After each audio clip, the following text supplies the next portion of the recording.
emigrante, se vuoi venire in Italia devi portare un curriculum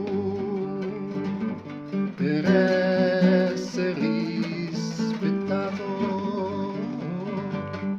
in cui ci sia scritto che sei ricercato da tutto il mondo, perché sei uno schiavista, che vuoi che sia,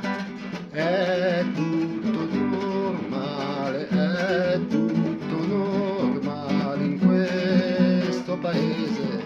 delle banane, in questo paese delle banane.